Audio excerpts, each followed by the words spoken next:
Once I began to focus in basketball, I knew pretty early that I was going to go to the University of Nebraska. But recruiting was a little bit different. It was very regional. Unless you went to those five-star camps, at those times, there were different camps that you had to go to in order for the coach to be able to see you. Or you played in maybe one or two tournaments that was a national tournament to where all the coaches would be, and one of them would be in Vegas. And so in Nebraska, they'd put a statewide team together. That allowed us to be able to be seen. It was a little bit different back then. It would have been nice to have had analytics that was operating in my time, and to have the ability to play on a multi-wide circuit.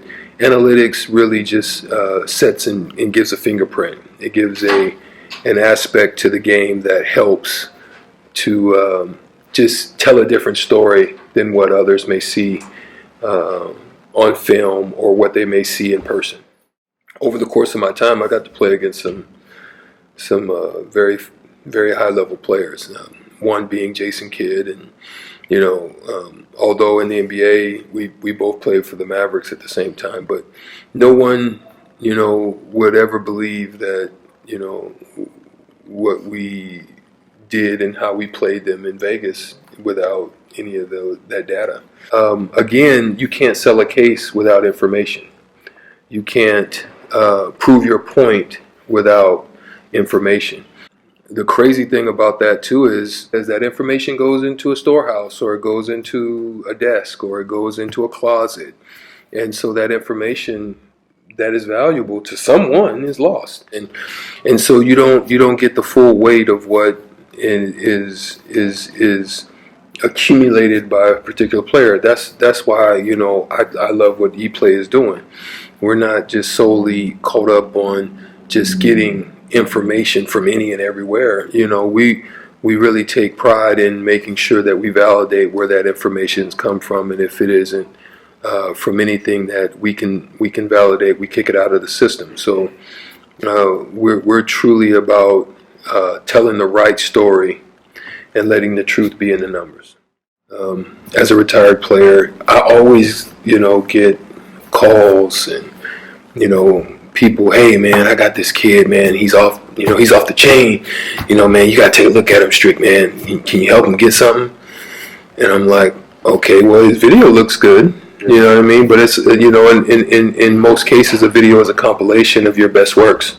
And so of course in a 2-5 minute clip, 10-minute clip, I can shine, but what are you doing in 10 games, 2 years, the accumulation of that data? And that's what EPLAY is about. We're about, not telling the story in short space and time. And even if you do have short space and time, the wonderful thing about our analytics is we show a confidence level. Yeah. When dealing with coaches or when dealing with people at the next level, to share that they think that the video is going to work. It doesn't. They think that you can tell a scouting agency or someone who goes out and scouts players, hey man, but then there's bias. There may be a relationship that he has with the parent or with the family member or whatever, so there's an inherent bias. But when you're dealing with data and the numbers, it's objective. It's the only voice in the room that is only going to tell the truth of what it is and what it lays out. Well, the numbers help to objectively state its case on your behalf. Whereas before, when I was coaching, I would always ask them, where are your numbers? And every time they couldn't get them. They weren't available. And they had no story to tell. And that's what we're trying to change. We're not trying to tell you what to do, how to do it, how to go about it, or tell a coach who to recruit and who not to recruit and why to recruit them. We're not going to be that voice. We're going to be the voice that just says, here's someone you should take a look at. You make the decision. We're trying to give every kid an opportunity, because when the professionals looked at me, they saw he's too small, he doesn't shoot the ball well, he doesn't play point guard. They had everything objective to say, but if they looked at my numbers and the fingerprint that the analytics would have presented in my case, I think I would have had a better shake than I did. And that's me being that same kid that has been overlooked and has been kicked to the curb and who said he couldn't make it.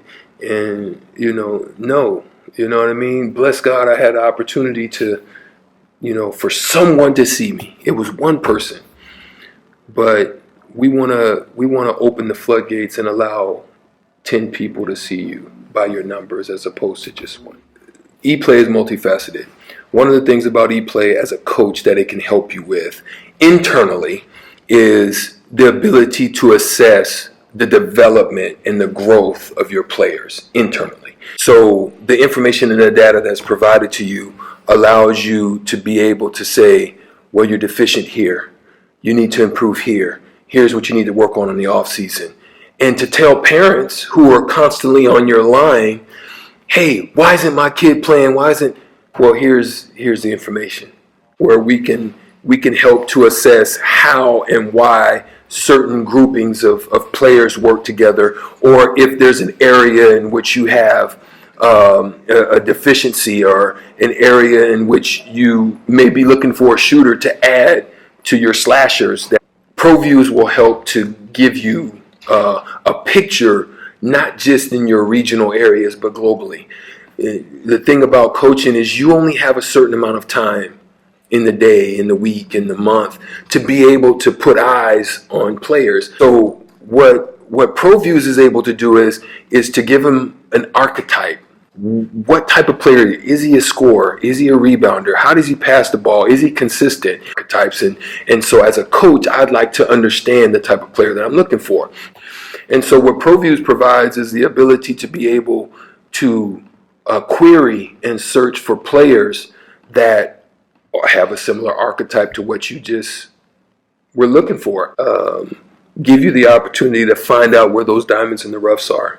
You're not going to miss on your Kobe's. You're not going to miss on your LeBrons. You ain't going to miss on your KGs and so forth and so on. I have an affinity for kids because as a coach, I understand that there's a lot of kids out there that are being overlooked. Kids just maybe don't have the monetary ability to fund and to be put into programs or to be travel or to be skill developed, and they just happen to be in an inner city and just don't have the opportunity.